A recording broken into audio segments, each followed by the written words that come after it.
Jammu and Kashmir से धारा 370 का हटना ये वर्तमान सरकार की सबसे बड़ी उपलब्धि है। ये बात मैंने नहीं, वर्तमान CJI chief justice of India doctor B R. Gavai ने कही है। Doctor B R. गवई का, मुख्य न्यायाधीश का ये बयान उस विपक्ष के मुंह पे तमाचा है जो विपक्ष छाती पीट पीट कर धारा 370 कश्मीर से हटाए जाने पर इसका विरोध कर रहा था।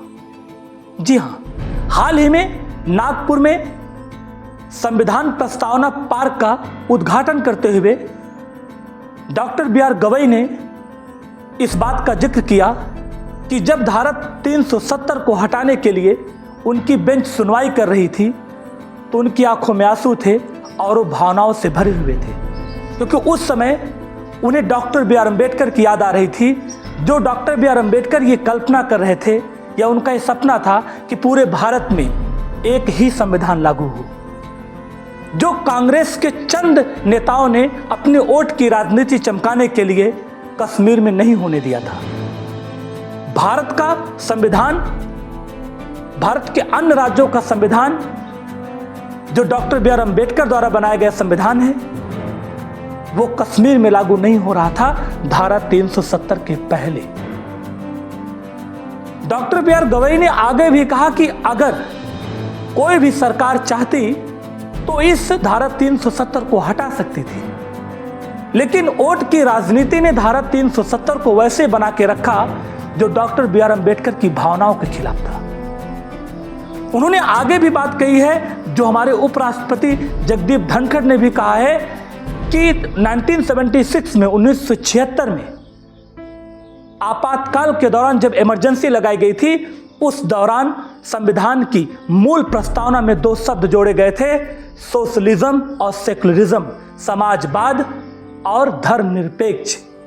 ये दोनों शब्द डॉक्टर बी.आर. अम्बेडकर के बनाए गए संविधान का हिस्सा नहीं है। संविधान में कोई संशोधन, कोई कानून पारित करने के लिए भारतीय न्याय संहिता ये कहती है कि जब तक संसद में बहुमत नहीं होगा तब तक आप कोई भी परिवर्तन नहीं कर सकते हैं, खास करके संविधान में। लेकिन कांग्रेस पार्टी ने किसी का कोई समर्थन नहीं लिया था, जबरदस्ती संविधान की मूल प्रस्तावना के साथ छेड़छाड़ किया था। अगर आपने कभी सुना और पढ़ा हो तो डॉक्टर बी.आर. अम्बेडकर ने कहा था कि भारतीय संविधान की मूल प्रस्तावना से छेड़छाड़ करने का मतलब है देश की आत्मा से छेड़छाड़ करना। जो कांग्रेस ने अपने पैरों तले कुचलते हुए 1976 में इमरजेंसी लगाकर ये दो शब्द जबरदस्ती जोड़े गए थे। उस समय विपक्ष निष्क्रिय था, विपक्ष को नजरबंद कर दिया गया था, उसकी कोई हैसियत नहीं थी। भारत के मुख्य न्यायाधीश डॉक्टर बी.आर. गवई ने इस बात पर भी जोर दिया है कि अगर ये दोनों शब्द समाज स्वीकार नहीं करता है तो किसी पार्टी के संशोधित करने से इसे स्वीकार नहीं किया जाना चाहिए, इस पर बहस होनी चाहिए। उन्होंने बताया कि जब धारा 370 की बात आई तो धारा 370 इसके खिलाफ डॉक्टर बी.आर. अम्बेडकर अपने आखिरी सांस तक थे। Doctor B R. अम्बेडकर मृत्यु से कुछ दिन पहले भी ये कह के गए थे कि अगर धारा 370 नहीं हटाई जाएगी तो भारत में ये आने वाले समय में सबसे बड़े विवाद का कारण बनेगा, जो सही साबित हुआ था। Doctor B R. गवई ने कहा कि जब ये 5 जजों की बेंच इसकी सुनवाई कर रही थी, उन 5 जजों में मैं भी एक था, जिसकी अध्यक्षता तत्कालीन सीजेआई डी.वाई. चंद्रचूड़ कर रहे थे। उन्होंने कहा कि जब ये सुनवाई के लिए मुकदमा आया तो सारे जज मन बना चुके थे, कोई सुनवाई नहीं करना है, धारा 370 हटाना ही है। ये ऐसी पहली सरकार थी भारतीय जनता पार्टी की जिसने इस पर पहल किया था और विपक्ष इसको डरा रहा था। कश्मीर के नेता ये कह रहे थे कि खून की नदियां बह जाएंगी, कुछ नहीं हुआ। अगर भारत का आम नागरिक, खास करके वो वर्ग जो डॉक्टर बी.आर. अम्बेडकर को अपना भगवान मानता है, कम से कम उसे इस बात का ख्याल रखना चाहिए कि कांग्रेस ने संविधान के साथ क्या किया है। Doctor B R. गवई,